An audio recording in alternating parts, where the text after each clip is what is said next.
ഇന്ന് തന്നെ ഡൗൺലോഡ് ചെയ്യൂ. കാണൂ നിങ്ങളുടെ ഫേവറേറ്റ് ഷോസ്. ആ ചെറുക്കന്റെ ഉള്ളു കലങ്ങി പോയില്ലേ? സംഗതി അവരെന്നെ രക്ഷിക്കാൻ ശ്രമിച്ചു എന്നൊക്കെ ഉള്ളത് സത്യം തന്നെയാ. പക്ഷെ ഇവരുണ്ടല്ലോ, ഈ ചന്ദ്രശേഖരനും കുടുംബവും മാറിയും മറിഞ്ഞും എന്നെ ഒരുപാട് ദ്രോഹിച്ചിട്ടുണ്ട്. അതിനുള്ളതാ ഇപ്പൊ അനുഭവിക്കുന്നത്. ഇനി എന്തെങ്കിലും ഒരു അത്ഭുതം സംഭവിക്കണം. സംഭവിക്കട്ടെ എന്ന് നമുക്ക് കരുതാം. കൂടുതൽ അടുത്തേക്ക് ചെന്ന് നിങ്ങൾ ആ കുട്ടിയെ വീണ്ടും ബുദ്ധിമുട്ടിക്കാൻ നിൽക്കണ്ട.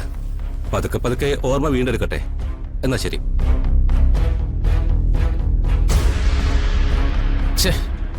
കഷ്ടപ്പെട്ടത് വെറുതെ ആയല്ലോ സർ. ഇനിയിപ്പോ പ്രിയങ്ക ജീവിച്ചിരിക്കുന്നുണ്ടെന്ന് എല്ലാവർക്കും അറിയാം.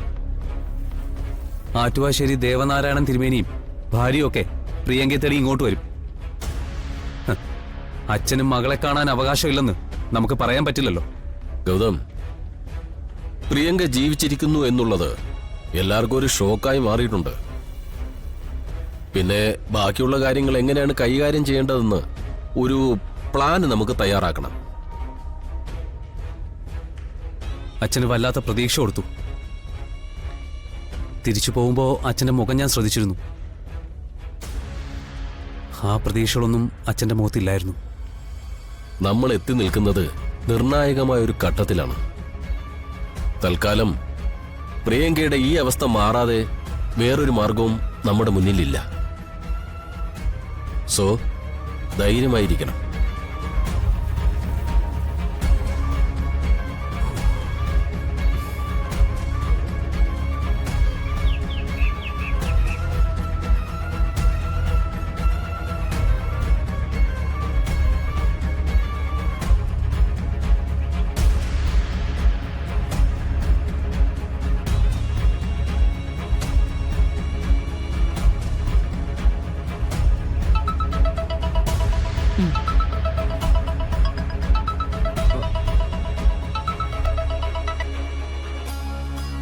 Hello may.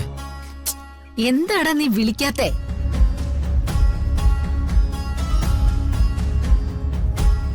പ്രിയങ്കയെ കോടതിയിൽ ഹാജരാക്കിയിട്ടും അച്ഛൻ എന്താ തിരിച്ചു വരാത്തെ?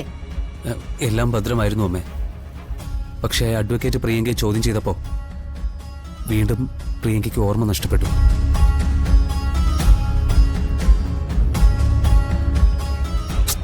എന്തൊക്കെയാടാ നീ പറയുന്നേ? ഓർമ്മയില്ലെങ്കിലും അവള് പ്രിയങ്ക തന്നെയല്ലേ? അവള് മരിച്ചിട്ടില്ലെന്ന് കോടതിക്ക് ബോധ്യപ്പെട്ടില്ലേ? പിന്നെ അച്ഛന്റെ കാര്യത്തിൽ എന്താ ഇങ്ങനെ സംഭവിക്കുന്നേ? അമ്മ ക്ഷമിക്കേ. കോടതി പുതിയൊരു അന്വേഷണത്തിന് ഉത്തരവിട്ടിരിക്കുക. അത് തീരും വരെ അച്ഛന് ജയിലിൽ കഴിയേണ്ടി വരും. നീ അച്ഛനോട് സംസാരിച്ചോ? സംസാരിച്ചു. അച്ഛൻ നല്ല വിഷമത്തിലാ.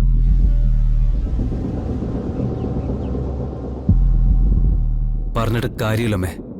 കുറച്ചു നാളുകൂടി നമ്മൾ കാത്തിരിക്കേണ്ടി വരും, സഹിക്കേണ്ടി വരും. അത് കഴിഞ്ഞ് എന്നേക്കുമായി തീരുവല്ല.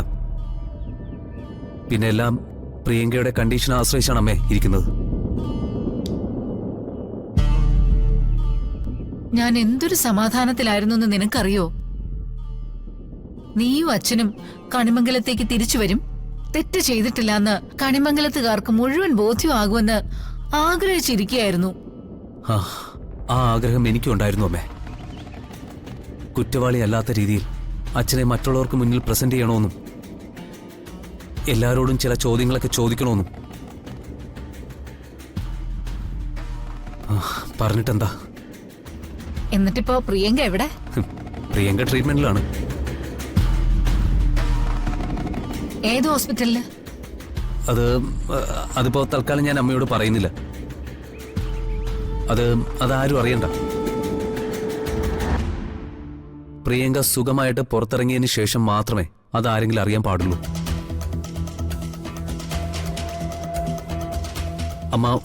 അമ്മ ഫോൺ വെച്ചോ. എടാ, ഞാൻ വിശ്രമിക്കാൻ തീരുമാനിച്ചിട്ടില്ല അമ്മേ. ചെയ്ത കാര്യങ്ങൾ പൂർത്തിയാക്കിയിട്ട് ഞാൻ വരും.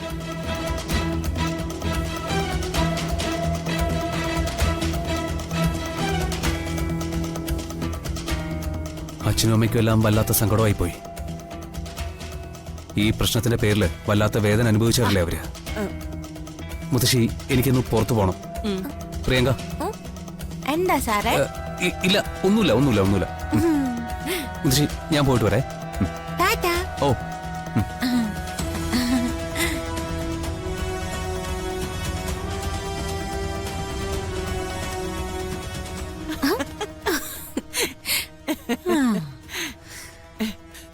എന്റെ പൊന്നെ, എന്തൊരു അഭിനയം അടിയത്. ആ ചെറുക്കന്റെ ഉള്ളു കലങ്ങിപ്പോയില്ലേ? സംഗതി അവരെന്നെ രക്ഷിക്കാൻ ശ്രമിച്ചു എന്നൊക്കെ ഉള്ളത് സത്യം തന്നെയാ. പക്ഷെ ഇവരുണ്ടല്ലോ, ഈ ചന്ദ്രശേഖരനും കുടുംബവും മാറിയും മറിഞ്ഞും എന്നെ ഒരുപാട് ദ്രോഹിച്ചിട്ടുണ്ട്. അതിനുള്ളതാ ഇപ്പൊ അനുഭവിക്കുന്നത്. അനുഭവിച്ച് തീർക്കട്ടെ എല്ലാവരും. അതെ, കോടതി മുറിയിൽ ഇന്ന് നീ കാണിച്ച വിദ്യയുണ്ടല്ലോ, അയ്യോ ഞാൻ പോലും പ്രതീക്ഷിച്ചില്ല മോളെ. ആ കോടതി കൂട്ടിലേക്ക് നീ നടന്നു കേറുമ്പോഴേ എന്താ സംഭവിക്കാൻ പോകുന്നത് എന്റെ ഈശ്വരാന്നും പറഞ്ഞ് ഞാൻ മുകളിലേക്ക് നോക്കി ഇരിക്കുമായിരുന്നു. അപ്പോഴല്ലേ വെള്ളടി വെട്ടിയതുപോലെ നിന്റെ ഒരു പ്രകടനം. പക്ഷേ ഇത് ഇവിടെ കൊണ്ടൊന്നും അവസാനിക്കില്ല മുത്തശ്ശി.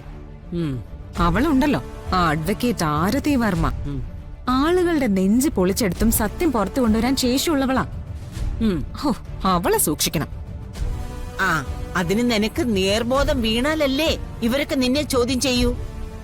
തൽക്കാലം നീ അവിടെ കാണിച്ചതൊക്കെ തന്നെ തുടർന്നും കാണിച്ചാ മതി. ആ, എന്തായിരുന്നു മോളെ നീ കോടതിയിൽ പറഞ്ഞ പേര്? ആ, ഏതോ മല്ലി. വിഗ്രഹ കച്ചവടത്തിന് നടക്കുന്ന മല്ലി തന്നെ ആയിരുന്നാ മതി. കുറച്ചു കാലം നമുക്ക് എല്ലാവരെയും പറ്റിക്കാം. കേട്ടോടി മോളെ.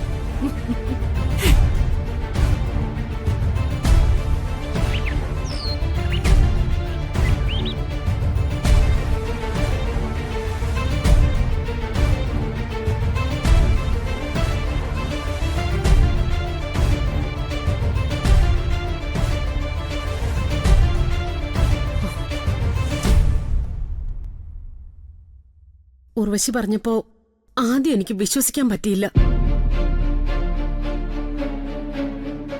എങ്ങനെ വിശ്വസിക്കുന്നേ? മരിച്ചുപോയ ഒരാൾ തിരിച്ചു വരുമെന്നൊക്കെ പറയുന്നത് ചെറിയ കാര്യമല്ലല്ലോ.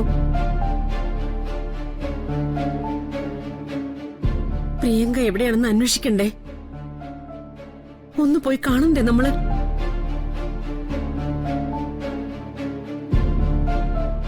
പരമേശ്വരേട്ടൻ എന്താ ഒന്നും മിണ്ടാത്തത്?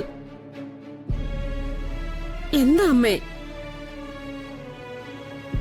മരണം മറികടന്ന് ഒരാൾ തിരിച്ചു വരിക എന്ന് പറയുന്നത് സന്തോഷമുള്ള കാര്യം തന്നെയാണ്. പക്ഷേ പ്രിയങ്കയുടെ തിരിച്ചുവരവ് മരണത്തെക്കാൾ ആഴമുള്ളതാണ്.